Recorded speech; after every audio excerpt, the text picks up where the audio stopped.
Boom, and welcome to the Big Honker Podcast Football Pick'em, brought to you by Mitch Hall Chevrolet in Haskell, Texas. I'm Jeff Stanfield with the world famous Andy Shaver. Sound like you were hitting puberty, Jeff. Octave change. It's my deal here. You're what? My microphone. I do have a cold though. Oh, maybe okay. I do. I got you. Boy, I wish I was going through puberty again. That'd be fun. Woo. No way.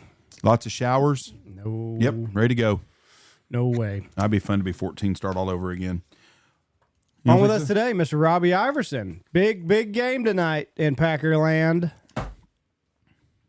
Yeah, it's like I said in the last podcast, so far holding true, toughest division in football. And Jeff made fun of you. I did, and I've regretted that since about week 4. It's true though. He did.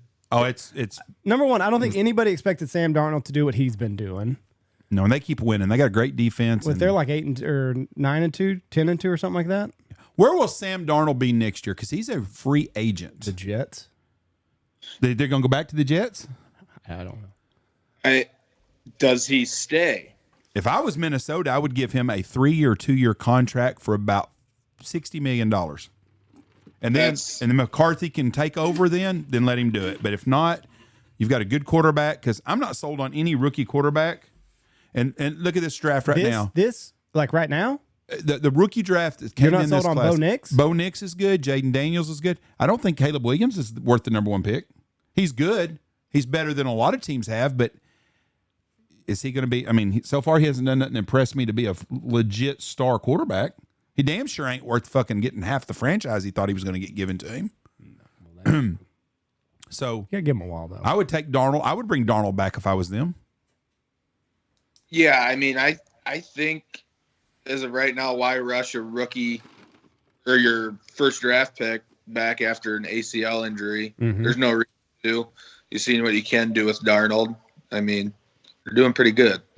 Yeah, I'm looking at standings now. It's 11-1 Detroit, 10-2 Vikings. Packers are at 9-3, and then the Bears are at 4-8. And the Bears are a good 4-8 football team, but for the talent that he had around him, they have not been very good. I mean, he has not done a good job, I don't think. What's crazy about that division is the quarterback play. Jared Goff is part of the best trade ever in the NFL, where both franchises got something out of it. Yeah. The Rams won a Super Bowl because Matthew Stafford was there. Detroit probably will win a Super Bowl because they have Jared Goff. And I think Jared Goff has been very good, serviceable quarterback. And he's 8-0 in games. He throws 5 interceptions. So go throw 5 interceptions and we're going to win a football game. Yeah, I mean, I've never minded Jared Goff. He's just always kind of been that guy that lingers around that just above average. He's not going to really lose you games. He might win you a couple, but he's not really going to lose you any either. Right. Yeah, he'll have like a monster game where he throws for 400 yards and 4 touchdowns. And then, like you said, he'll throw 5 interceptions the next game. And you're like, what are we getting here? Better than getting Kirk Cousins. That has been a complete flop for Atlanta. And I don't know why they don't just go ahead and start the rookie quarterback and let him play the rest of the year. But they're winning their division right now still. Yeah, that's sad. That's why I don't like the division things in any sports. Well, just best records, let them be, call it good. Well, Atlanta's record is 6-6. Yep. And they're in a shitty division. Bucks are 6-6. Arizona's 6-6. And I think they're winning what everybody thinks is a good division, which I think the NFC West is a whole lot better than the NFC Central or whatever that is, South. Yeah, but I'd agree. But the records are the same. San Francisco is what, 5-7? No, 6-6. San Francisco's 6-6. Oh, I thought you said Tampa Bay. I'm sorry. Yeah, 5-7. They're 5-7, and then division winner is 6-6. 7-5, Seattle. Oh, they are 7-5 now. Loss. Well, I never would have thought Seattle would win that division either. That's crazy. Niners been hurt by the injury bug. Big, but yeah, they've been ate up, and now McCaffrey's gone. They're back. Now they're down to 3rd string running back. And I missed him in all my fantasy football leagues. So, Robbie, you just got back from Stuttgart. Do you go there every year? I haven't been down there. I think the last year I was there was 2017. Oh, fuck. So a while. It had been a while. Just the last year I was there, I thought I did pretty good and didn't quite get rewarded for it. So it just kind of rubbed me the wrong way a little bit. I was salty and then just kind of lost the bug for it. And then for whatever these last 2 years of trying to get qualified, and I was finally like, you know what, we're going to go back down there. Now, And yeah, I mean, it was awesome. It was good to get the whole family down there. Contest was good. Did about all I could do, and just came up a little short. 4th place, right? Yep, 4th place. And Seth Fields won it. Shanahan got 3rd. Who was 2nd? Shanahan got second. Shanahan got 2nd. Yeah, he actually drew the bullet in the 1st and 2nd round and ended up getting 2nd. Do you like that or not, the bullet? It shouldn't matter, but for whatever reason it does. I mean, I think Trevor didn't blow his complete best. I thought it was still pretty good in the 1st round. He was bummed out about it when he came back. I was like, I don't think they're going to get you on anything. I think it was more the bullet that got him, but if somebody the caliber of Trevor goes up there first and blows like he can, or Seth, or even me, for example, it should be kind of like, okay, come catch that. Like, you got to do something really good to beat that score. But for whatever reason, and it's hard to judge. I mean, you talk to any judges and they'll all say, you know, this is the hardest contest I've ever judged because, what was it? He started with 56 callers in the 1st round, which is pretty low for there. But 56 callers the 1st round, 36 or 37 callers the 2nd round, 17 the 3rd round. Then you had 1 call off with 8 callers, and then you had another call off with 4 callers. I mean, that's 125 routines or so that you had to listen to. Yeah, I wouldn't want to do it. No. Can't see many of them. No. But you got all the background noise, and I guess you don't want to judge yourself into a corner. I mean, if you give a guy 7s, you know, first guy off the bat, where do you go from there? But that's not that caller's fault that he blew that good. Mm-hmm. You know, so it's, I don't know, tough spot to be. Yeah. I like it in the later rounds once you kind of have everything set. Like 2nd or 3rd round, I don't think it's as big of a deal. The judges kind of have an idea of where or who they want to hear again. And if he went up there again in the 2nd round, they're like, oh, we heard him before. That's a little different. But, yeah, it matters and it shouldn't. Yeah, because, I mean, like you said, you can't put yourself into a corner. And then, or even if you start out high because you're like, oh, fuck, that was great. And then give them a 7 or an 8. And then somebody's 2 points better. Like, where the fuck do you go? Right. You know? I mean, but as long as everybody else judged that way, which you can't guarantee, but if everybody else judged that way too, then, I mean, you give that guy that's 2 points better, you give him a 9. Yeah.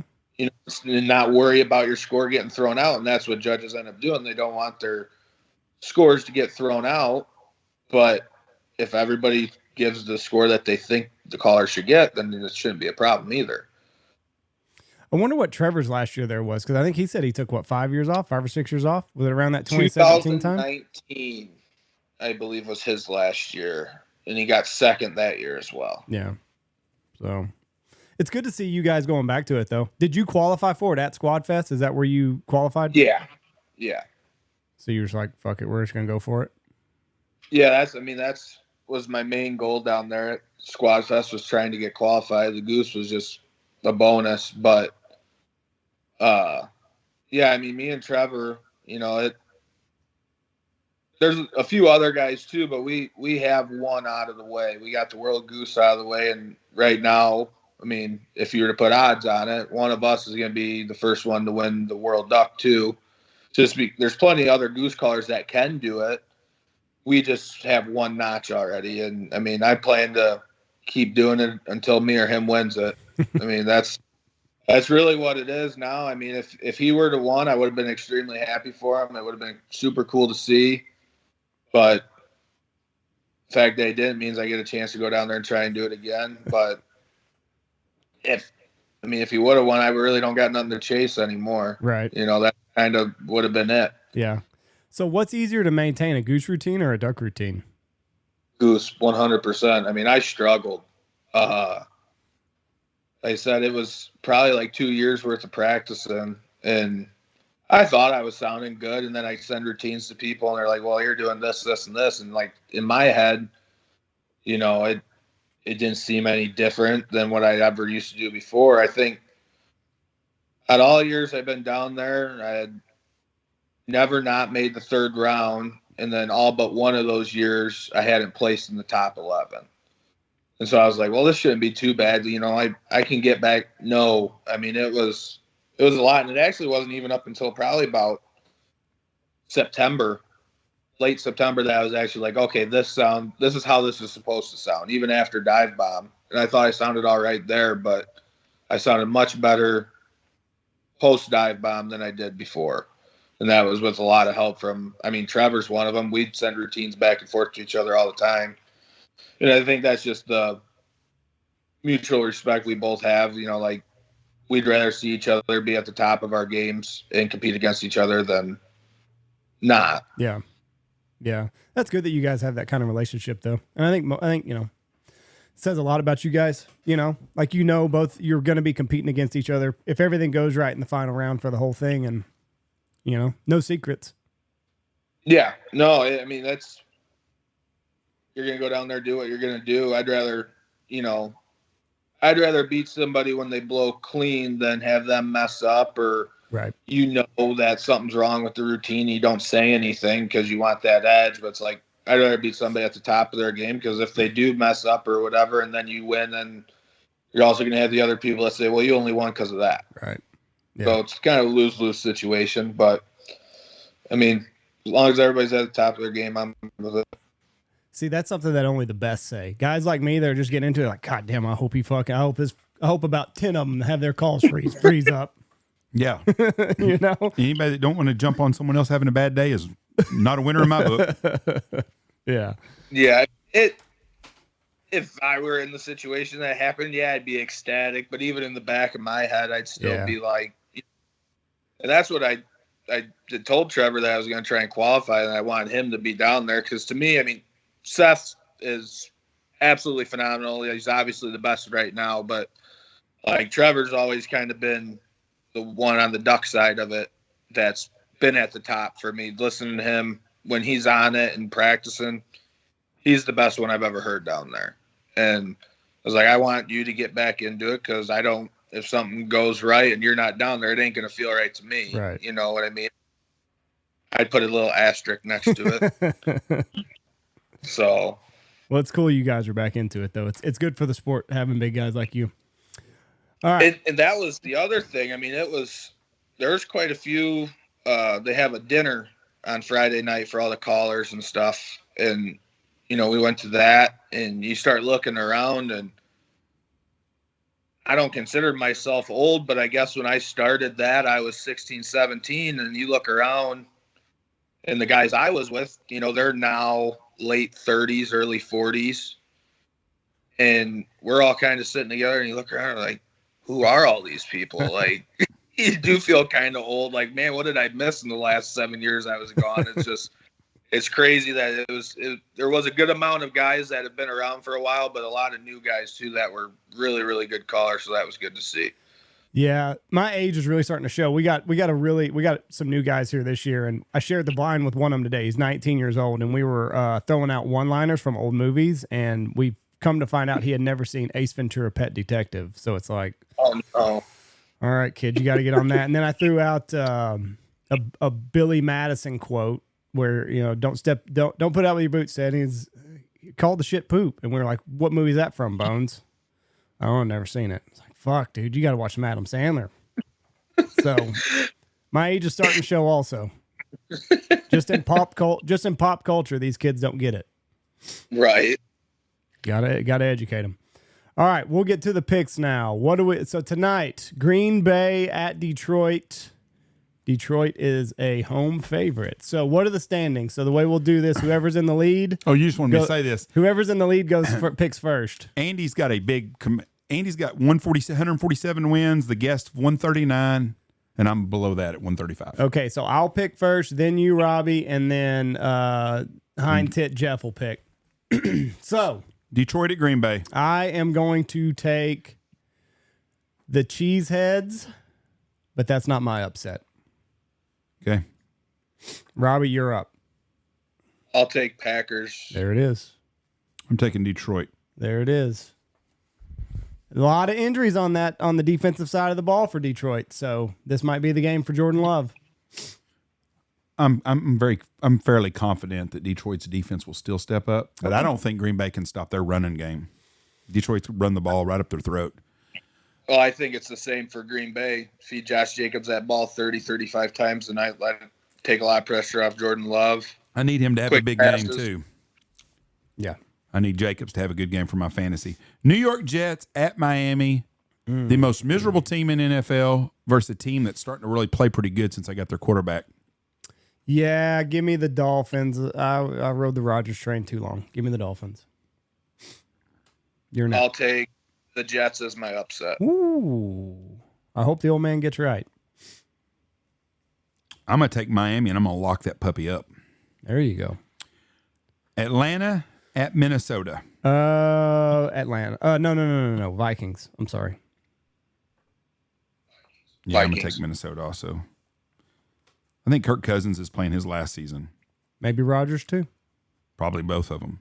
New Orleans at New York Giants. Ugh. Boy, that's an ugly game. Give me the Saints.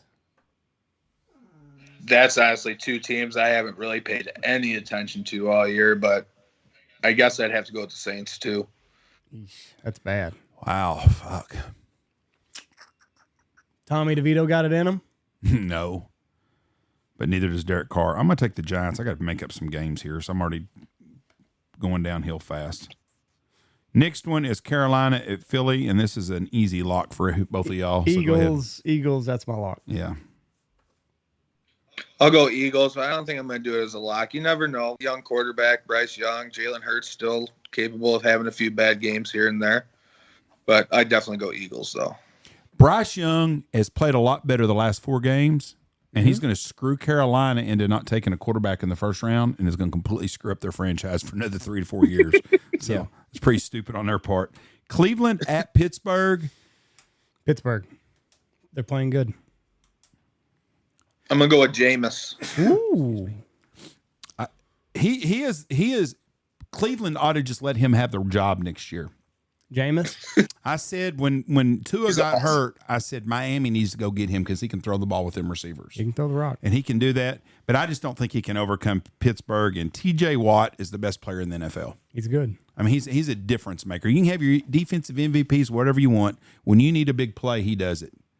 If they put TJ Watt in at quarterback in a crucial time, I wouldn't be surprised. He's a football player. Las Vegas at Tampa Bay. Bucks. I'd go with the Bucks as well. Baker Mayfield, great season. Tampa Bay. Jacksonville at Tennessee. Trevor Lawrence is out for the year. Who's there? I mean, I don't think it matters. Give me Tennessee. Who is their quarterback? Mac Jones. Oh, yeah, Tennessee. That's rough. Will Levis versus Mac Jones. That'll be exciting.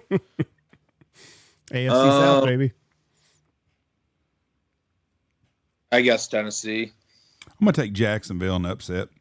That's your upset? No, I just think they're going to upset them. Seattle at Arizona. Arizona's leading the division. Seattle's leading the division. Arizona's a favorite in this game. Give me the Seahawks, and that is my upset. I'll take the Seahawks as well. Take Arizona. Playing at home. Buffalo at the Rams. I thought about this being my upset, taking the Rams, but I'm going to go with the Bills. They're playing good. I'll go with the Rams. Ram Jam. I'm taking Buffalo. Best team in the NFL outside of Detroit, I think. I still just, I mean, they are. I just feel like Josh Allen in crunch time, he still gets a little loose. I don't know. I can't trust him at the end of a game to make the best decision. Well, he wasn't playing defense against Kansas City 2 years ago, so it wasn't his fault. Well, that's true. So, and now they're healthy, and they got their Matt Milano coming back. They're looking good, boy. I'm telling you right now. And DeMar Hamlin, the only dead guy to ever score a touchdown in the NFL, has played pretty damn good this year. He has. Everybody kind of made fun of him. Yeah, but he really has done. He's stepped up big time this year. Who'd you take? I'm taking Buffalo. Oh, you took Buffalo. Told you, this best team in football outside of Detroit. Chicago at 49ers. Lost Christian McCaffrey for the year. I'm glad I held on to him in my fantasy football league for all that time. That really paid off for me. 49ers. I mean, I don't know why I'm thinking about it that much. 49ers. Bears. Yeah. It could happen. I feel like I have to. I'm going to take Chicago also. San Diego, not San Diego, the fucking Chargers against Kansas City. Give me Mahomes at home. I'll take Kansas City as a lock. I'm taking San Diego, and that is my upset. Well, you're already wrong because they're not San Diego. Or the Chargers, whoever the hell they are, they're Chargers. So mark one off. Well, they should still be playing in San Diego. At least then they'd have a home field advantage every once in a while. And the game, Monday Night Football. The Cincinnati Cousin Joe Burrow Bengals versus the Dallas Cowgirls. Cowboys defense has been playing better, but I'm going to take Cousin Joe. Yeah. Bengals. Dallas lost Zach Who'd you Martin. take? I'm taking Cincinnati. Dallas lost Zach Martin for the year. He's going to undergo surgery, and when he don't play, their offense just is not very good for some reason. Right. And Cincinnati is the best bad team in football. What is their record? 5-7 or something? And Joe Burrow arguably would be the MVP if he was on a winning team. Yes. He's been there 4-8. They've been competitive in every game. Mm-hmm. They're you know what? We talk about the hardest divisions in football, and we give it to the NFC. But you got Cincinnati, Cleveland, Pittsburgh, and Baltimore. Those are all four really good football teams. So they're not as good as probably the NFC North record-wise, but if they played the NFC North I think they'd win more than they'd lose. They've got a lot of talent there. But I'm going to take Cincinnati. Yeah, they're another black and blue division. I mean, they beat the shit out of each other all year long. Yep. Tough football games. That's who I'm taking. The Bengals have lost 7 of their 8 games this year by 1 score. Yep. They're very competitive in every game. Well, Robbie, we appreciate you. We wish you a very Merry Christmas. You doing any hunting up there? It's been slow, man. It's been slow. It's starting to look like it's getting a little bit better. That was the other thing about Stuttgart. Historically, the best weekend of the year for ducks, and we only get about, where I'm at, maybe 2.5 weeks worth of good duck hunts. Then they're gone, so missing that weekend kind of stings a little bit, but it's looking to start turning out pretty good here. We need some cold weather everywhere and some snowfall. Yes. This is probably the earliest one of our rivers freeze up in I don't know how many years. Really? So it's been a long.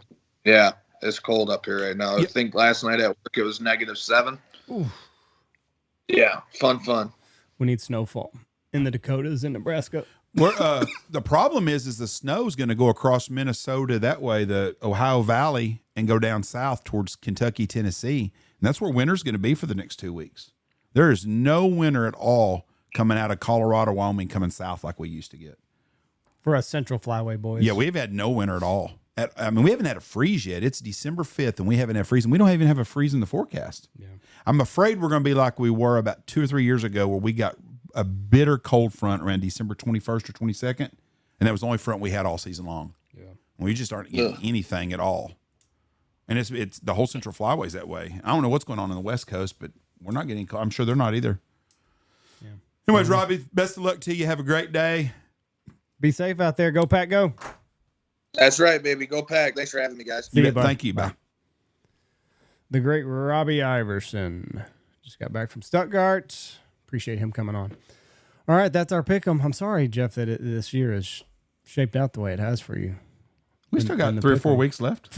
You ain't gonna. We do. This was an easy week of pick 'ems for me.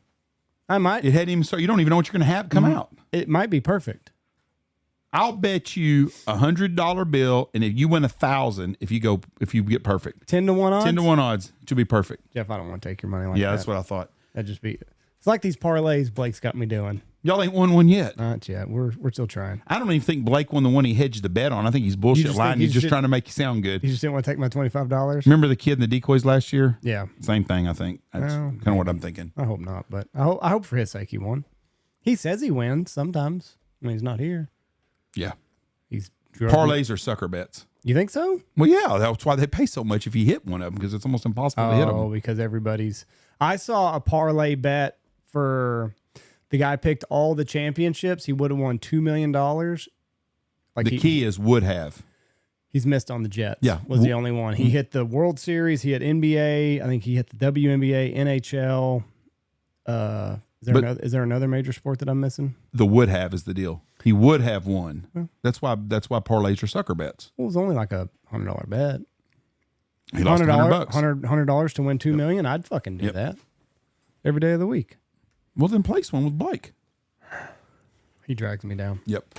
Thank y'all for listening to us. Have God bless you. Christmas gifts. I've still got some dates left after Christmas, and I got some January dates if you're looking for a gift for your husband, loved one, whoever it is. Anyways, give me a call at stanfieldhunting.com. Thank you very much. God bless y'all. Bye. Love you. Bye. Watch for deer.